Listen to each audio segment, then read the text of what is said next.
الحمد لله رب العالمين والصلاة والسلام على سيد الأنبياء والمرسلين وعلى آله وصحبه أجمعين. أما بعد، أعوذ بالله من الشيطان الرجيم. بسم الله الرحمن الرحيم. قل إن كنتم تحبون الله فاتبعوني يحببكم الله ويغفر لكم ذنوبكم والله غفور رحيم.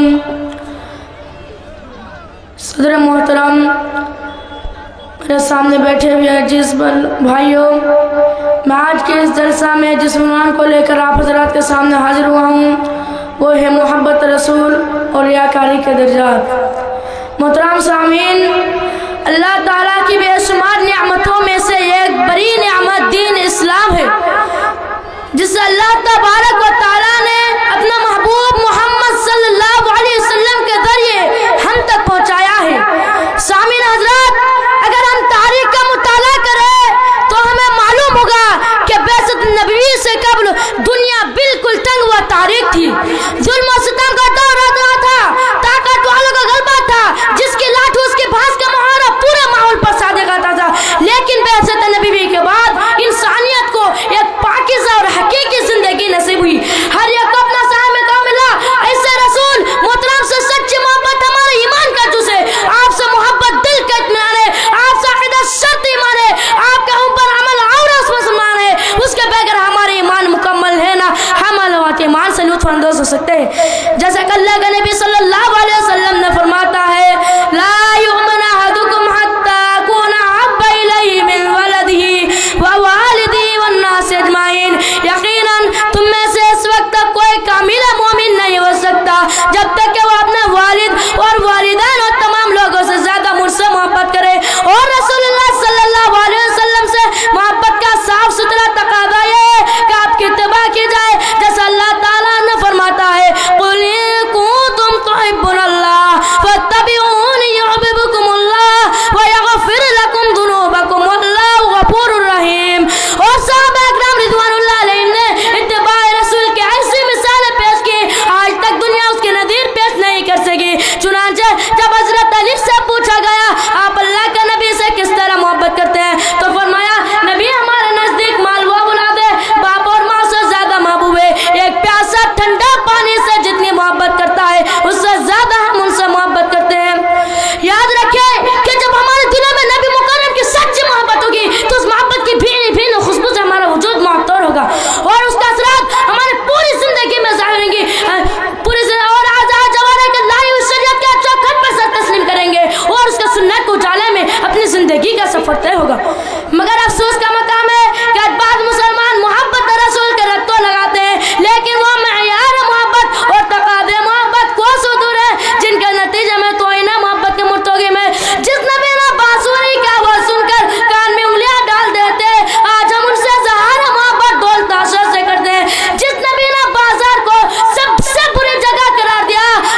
نبی سے سچی محبت کرنے کی توفیق عطا فرمائے اور ریاکاری سے بچنے کی توفیق عطا فرمائے. وآخر دعوانا